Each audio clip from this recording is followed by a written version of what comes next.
আসসালামু আলাইকুম। আর গার্ডেনে আপনাদের সকলকে স্বাগত।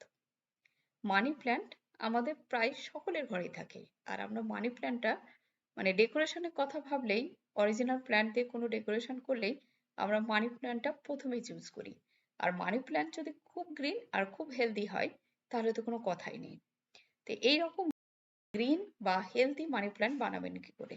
আর এর জন্য আমি একটা লিকুইড ফার্টিলাইজার ইউজ করি যেটা মানি প্ল্যান্টের গ্রোথের জন্য ভীষণ উপকার।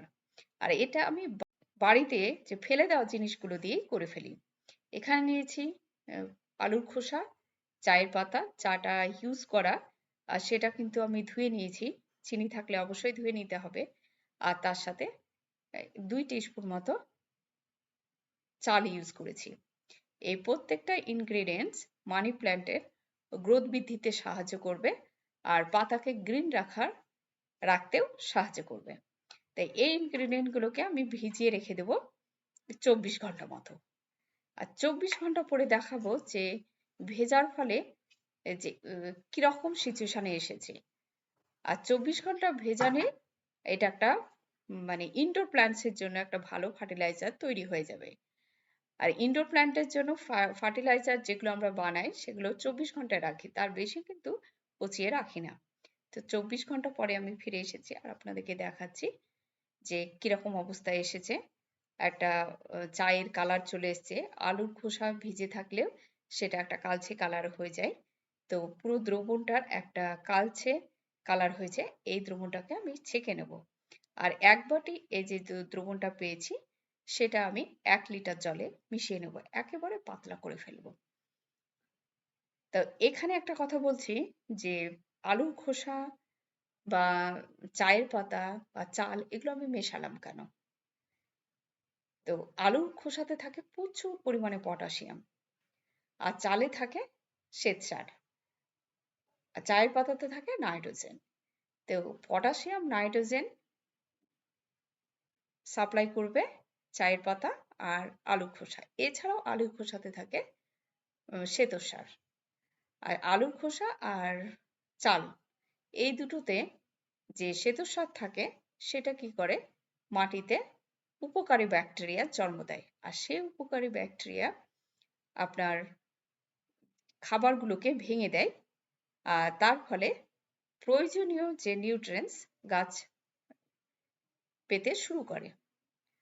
একদিকে যেমন আলুর খোসা পটাশিয়াম দেয়, অন্যদিকে কিন্তু হেল্পফুল মাইক্রোবসের জন্ম দেয়। আর মাটিতে যখন হেল্পফুল মাইক্রোবসের জন্ম হয় তখন কিন্তু গাছের গ্রোথ বৃদ্ধি পায়, গাছ প্রয়োজনীয় নিউট্রিয়েন্টস পেতে থাকে। তো আলুর খোসা আরেকদিকে সাহায্য করে, পটাশিয়াম সাপ্লাই করে আর পটাশিয়ামের ফলে কিন্তু গাছের পাতা হলুদ হয়ে যায় না। তো এখানে আমার মানি প্ল্যান্টের ২-১টা পাতা একটু খারাপ অবস্থায় এসছে, একটু ড্যামেজ হয়ে গেছে। তো এই ড্যামেজটাকে রিপেয়ারের জন্য পটাশিয়াম দরকার। আর পটাশিয়ামের সোর্স হিসাবে আমি এই জন্য আলুর খোসাটাই ব্যবহার করেছি। আর এই যে কন্টিনিউয়াস যে গ্রোথ বৃদ্ধি হয় সেটাতে হেল্প করে নাইট্রোজেন। আর চায়ের পাতাতে নাইট্রোজেন থাকে, নাইট্রোজেন হেল্প করে গাছের রিবৃদ্ধি করতে। আর চাল গাছকে অনেকটা স্ট্রং বানায় আর তার সাথে সাথে গাছে থাকা যে শ্বেতসার থাকে সে গাছকে অনেক স্ট্রং বানায় আর তার সাথে সাথে রিবৃদ্ধি হতে সাহায্য করে।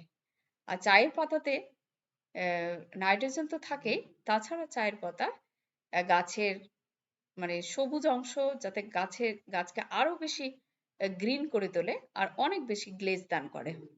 তো এই কটা ইনগ্রেডিয়েন্টস যদি আপনি ফার্টিলাইজার তৈরি করে ব্যবহার করেন মানি প্ল্যান্টে, আপনি মাসে ২ বার ব্যবহার করুন, তাহলে মানি প্ল্যান্ট হবে অনেক ফ্রেশ, অনেক গ্রিন, পাতাগুলো বড় বড় হবে, গ্রোথ অনেক বেশি হবে আর দেখতে কিন্তু খুব সুন্দর হবে। আর আলু তো যে কোনো ধরনের ড্যামেজ রিপেয়ার করে পাতার, তো ড্যামেজও রিপেয়ার করবে, আপনার গাছ তরতাজা হবে, হলুদও হয়ে যাবে না, বৃদ্ধিও স্টপ হয়ে যাবে না আর গ্রিন একটা চকচকে ভাব থাকবে।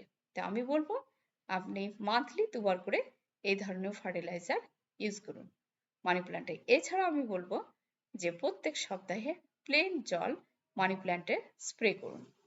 এই কারণে বলি আমি স্প্রে করতে, জল স্প্রে করলে পাতাগুলোর মানি প্ল্যান্টের প্রত্যেকটা পাতাগুলোতে দেখবেন নিচে নিচে সব রুট বেরিয়ে থাকে। তো এই রুটগুলো কি হয়, যখন মাটিতে জলের অভাব থাকে তখন এই রুটগুলো বেরোতে থাকে, তত বেশি রুট বেরোতে থাকে। এই রুটগুলো কি হয়, বাইরের বাতাস থেকে কিন্তু জল অ্যাবজর্ব করে।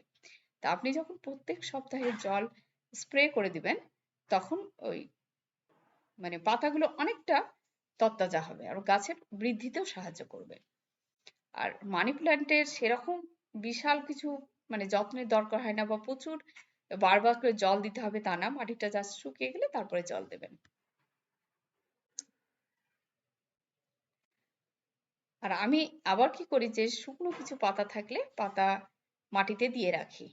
মাটি শুকনো পাতা হচ্ছে পটাশিয়াম সাপ্লাই করে, তারপরে গাছের মানে পাতা গ্রিন থাকে, হলুদ হয়ে যায় না। তো এটা আপনারা করতে পারেন।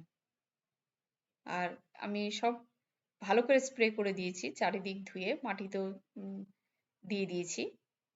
তো এইভাবে আপনারা যত্ন করুন, দেখবেন মানি প্ল্যান্ট অনেক অনেক বেশি গ্রো করবে আর অনেক হেলদি হবে।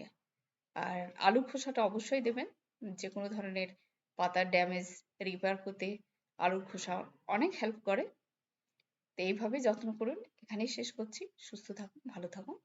কোনো ইনডোর ভিডিও নিয়ে আপনাদের কাছে চলে আসবো ইনশাল্লাহ।